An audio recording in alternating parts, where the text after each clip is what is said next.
राधे राधे आप सभी को। आज का जो मेरा ब्लॉग है वो कथा के रिलेटेड है कि अगर पूर्णिमा है, अगर आपको घर पर कथा करनी है तो बिना पंडित के हम कथा कैसे कर सकते हैं। तो ये रहे मेरे सत्यनारायण देव और मैं लक्ष्मी नारायण का ही पूजा करती हूँ उस दिन। और ये मेरे कान्हा जी है जिनको मैंने रेडी किया है।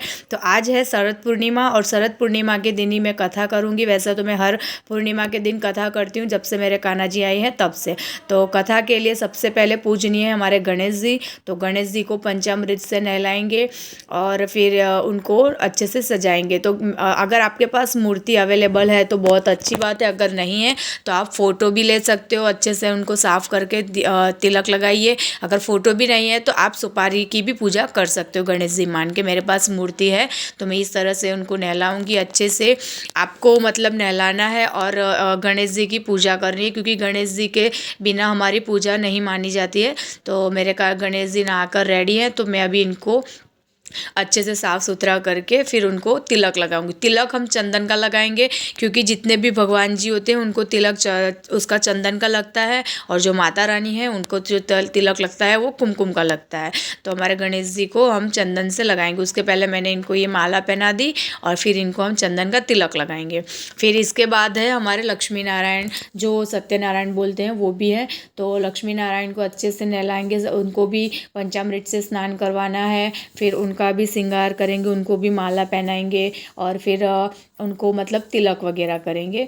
तो ये हम इस तरह से उनका लक्ष्मी नारायण का करेंगे। अगर आपके पास मूर्ति अवेलेबल है तो बहुत बढ़िया है, अगर नहीं है तो आप सत्यनारायण की फ़ोटो ले सकते हो। सत्यनारायण नहीं है तो आप विष्णु भगवान की भी फ़ोटो ले सकते हो। अगर विष्णु भगवान भी नहीं है तो आप छोटे से कान्हा जी की भी फ़ोटो ले सकते हो। तो इस तरह से आप मतलब कान्हा, क्योंकि ये सारे ही रूप कान्हा जी के जो रूप हैं वो सत्यनारायण मतलब उन्हीं के रूप हैं। तो आप कोई भी एक मतलब भगवान जी आपके पास अवेलेबल है तो मेरे पास सत्यनारायण नहीं है तो लेकिन मैं लक्ष्मी नारायण का फ़ोटो लेकर उनकी कथा करती हूँ। तो ये मैंने लक्ष्मी माता को माला पहना दी और फिर ये मेरे नारायण जी को बना दिया। और उसके बाद लक्ष्मी माता को इस तरह से मैं कुमकुम से तिलक लगाऊंगी और सत्यनारायण को चंदन से लगाऊंगी। ये देखो हमारे भगवान जी रेडी हो चुके हैं।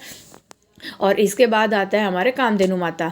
तो कामधेनु माता मेरे मतलब घर पे हैं तो मैं इनको भी सेम मतलब करती हूँ जैसा मैं और भगवान का करती हूँ, क्योंकि कामधेनु माता में सारे भगवान समाये होते हैं। कामधेनु माता तो मेरे घर पे है इसलिए मैं मतलब उनका स्नान वगैरह कर रही हूँ। अगर आपके पास है तो ठीक है, नहीं है तो कोई बात नहीं, आप आगे भगवान का कर सकते हो। मेरे लाने का मतलब यही मतलब था, क्योंकि कान्हा जी आए हैं तब से मैं गौ माता को भी ले ही आई थी। क्योंकि बोलते हैं ना कि अगर आपको कभी खाना खिलाने में देर हो जाए या आप कहीं मतलब हाफ डे के लिए बाहर गए या कुछ भी, तो वैसे तो मैं भोग रख के जाती हूँ, लेकिन मैं इनको लाने का मेरा बस एक ही इंटेंस था कि अगर मैं आगे पीछे हो जाऊँ, अगर कान्हा जी भूखे हों तो आप अपने दूध से उनको तृप्ति करवा देना, जिससे कि मेरे कान्हा कभी भी भूखे ना रहें। तो ये मतलब मेरा तो यही उद्देश्य था इनको लाने के लिए। और सच में अगर ये गौ माता होती हैं तो हमें उनका सेवा करने का भी सौभाग्य मिलता है। तो मेरे गौ माता रेडी हैं तो उनको भी मैंने तिलक लगा दिया, माला पहना दी। उनके बछड़े को भी तिलक लगाएंगे, गणेश जी को, कुबेर जी को। और ये हमारे रेडी हो चुके हैं। फिर आएंगे हमारे कान्हा जी, छोटू से कान्हा जी। तो कान्हा जी को भी मैं सेम उसी तरह से पंचामृत से स्नान करवाऊंगी और सब कुछ करवाऊंगी। आज कान्हा जी को मैं ज़्यादा अच्छे से श्रृंगार करने वाली हूँ। वैसे तो मैं रोज़ ही उनका अच्छा अच्छा श्रृंगार करती हूँ, आज मैं प्रॉपर करने वाली हूँ क्योंकि आज शरद पूर्णिमा है। तो शरद पूर्णिमा के दिन मैंने उनके लिए न्यू ड्रेस, न्यू ज्वेलरी वगैरह जो मैं पहनाने वाली हूँ वो मैं आपके ब्लॉग में दिखाती जाऊँगी। तो कान्हा जी को अच्छे से सुंदर से बनाना है तो मैं उनको बहुत अच्छे से मालिश करने वाली हूँ, क्योंकि पंचामृत में दही है और दही से मेरे कान्हा जी बहुत सुंदर से चमक जाते हैं, एकदम गोले गोले से हो जाते हैं। तो ये मेरे कान्हा जी को मैंने नहला दिया है। फिर मैं इनका चरणामृत भी लूँगी, क्योंकि मैं जब भी इनको नहलाती हूँ तो मैं इनके चरणों का इस तरह से लेकर पानी और पी लेती हूँ, तो ये चरणामृत बन जाता है, जो कि सारे ही मतलब क्या ही बोलूँ उनका, तो मतलब हमारा आशीर्वाद मिल जाता है कान्हा जी का। और ये हमारे कान्हा जी नहा धोकर रेडी हैं।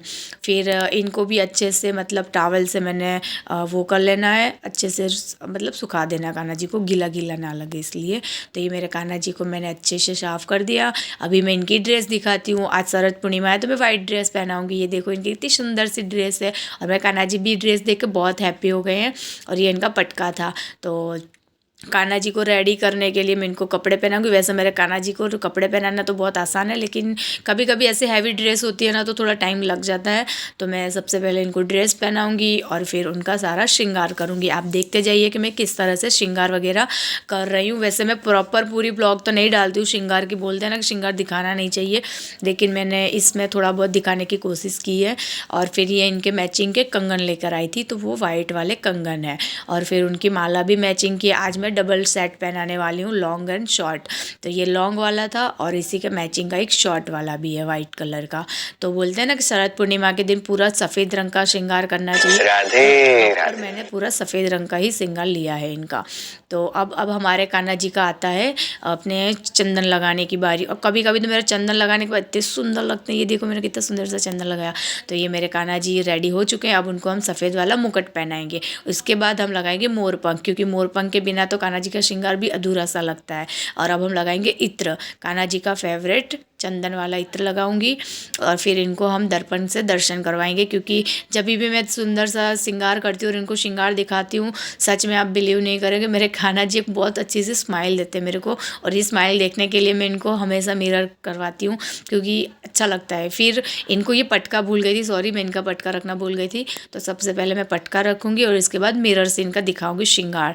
ये देखे कैसे सुंदर सी स्माइल दे रहे हैं ना। आप अगर ध्यान से देखोगे नोटिस कर पाओगे कि इनकी स्माइल चेंज होती है जब ये अपने श्रृंगार को देखते हैं। इनकी कुछ अलग स्माइल होती है। इसके बाद आते हैं गणेश जी।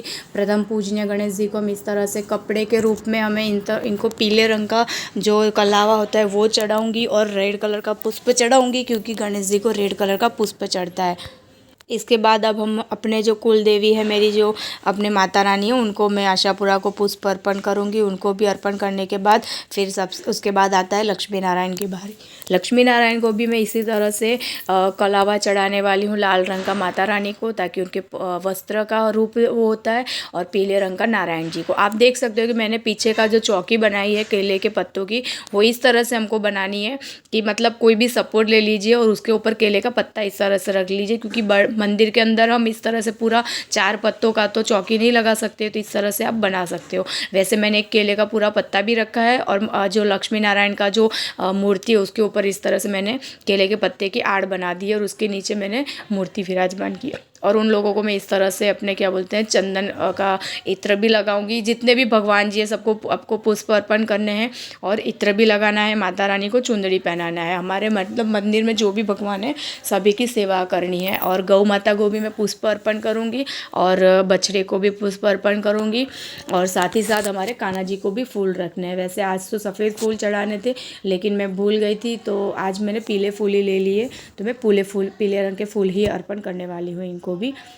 तो मेरे कान्हा जी रेडी हैं। कान्हा जी को भी मैं एक पुष्प अर्पण करूँगी, साथ ही साथ तुलसी भी दूंगी, क्योंकि ये सारी चीज़ ना कान्हा जी की फेवरेट है। कान्हा जी की बाँसुरी रह गई, तो हाँ सॉरी, तो ये मेरे कान्हा जी की राधा नाम की बाँसुरी मैं उनको देने वाली हूँ। और ये देखिए इनकी स्माइल, बाँसुरी आते ही मतलब कुछ अलग ही स्माइल आ जाती है। उसका कारण यही है क्योंकि ये राधा रानी की लिखी हुई बाँसुरी है ना। और फिर इनके साथ ही मैं देने वाली हूँ इनको तुलसी पत्र, क्योंकि ये इनके फेवरेट हैं। तो मैं इनको तुलसी दे दिए। अभी इनको मतलब सारा रेडी हो चुका है। तो आप देख सकते हो कि मैंने कान्हा जी का श्रृंगार और ये जो मंदिर में जितनी भी ज़रूरत की थी वह सब मैंने रख लिया है। इसके बाद आता है कलश स्थापना। तो कलश स्थापना भी उतना ही ज़रूरी है। कलश स्थापना के बिना तो आप कोई भी मतलब पूजा कर नहीं सकते। ऐसे व्रत वगैरह जो होता है वो पूनम का, तो मेरा तो पूनम का व्रत था और सत्यनारायण की कथा थी, तो कलश स्थापना ज़रूरी है। तो इस तरह से मैंने छोटी सी लोटी के अंदर पानी लिया है, और उसके अंदर थोड़ा सा गंगा जल, 1 रुपया का सिक्का और चावल डालकर आप इनकी इस तरह से पूजा कर लीजिए। साथ ही साथ चारों तरफ, चारों दिशा में मैंने 4 तिलक लगाए, और फिर साथिया लगाया, 5 तिलक किए, और फिर इस तरह से उनकी पूजा करके उनको स्थापित करना है। जब आप स्थापित करते हो तो नीचे आपको चावल का आसन देना होता है। तो मैंने इस तरह से अक्षत नीचे रखना है और फिर इनकी स्थापना करनी है। ऐसे डायरेक्ट नहीं रखना है। मैं आपको बताना भूल गई थी, लेकिन जब आप किसी भी भगवान जी को विराजमान करते हो तो नीचे इस तरह से अक्षत का आसन दीजिए और उसके बाद उनको विराजमान कीजिए। वैसे तो मैंने नीचे आसन बिछा रखा है, लेकिन इस तरह से एक विधि होती है, तो मैंने सारे भगवान जी को पहले अक्षत रख के उसके बाद ही उनको विराजमान किया है। तो इस तरह से इनको विराजमान करने के बाद, अक्षत रखने के बाद यहाँ पर मैं दक्षिणा रखूँगी।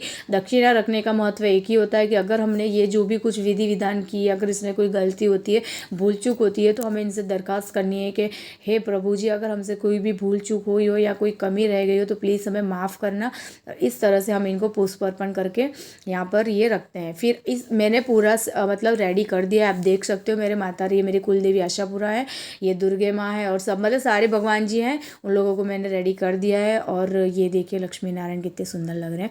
इसके बाद आपको जो तैयारी करनी है वो मैं आपको बता देती हूँ, आप तब तक वीडियो देखिए। सबसे पहले आपको तुलसी पत्र 7 या तो 5 तोड़कर रखना है, थोड़े से पुष्प और थोड़े से अक्षत, उसको इस तरह से रखना है। और इस तरह से धूप और दिया भी रेडी कर देना है। दिया अलग होगा, आरती के लिए अलग होगा। और फिर आप इस तरह से धूप दीप दिखाकर कथा का स्टार्ट कर सकते हो। कथा स्टार्ट करने से मतलब आप किताब में भी पढ़ सकते हो, मैं तो मोबाइल के अंदर मतलब डाउनलोड किया है, उसी को सुनती हूँ। तो कथा सुनते वक्त आपको हाथ में पुष्प और अक्षत रखना है और एक अध्याय खत्म होने पर उनको इस तरह से अर्पित करना है। और 7 तुलसी पत्र लेना है। चौथे अध्याय खत्म होने के बाद ओम नमो भगवते वासुदेवाय नमः, ओम नमो भगवते वासुदेवाय नमः, इस तरह से मंत्र जाप करते हुए चारों उनको चौथे अध्याय में 7 तुलसी पत्र अर्पण करना है। उसके बाद दूसरा अध्याय स्टार्ट करना है।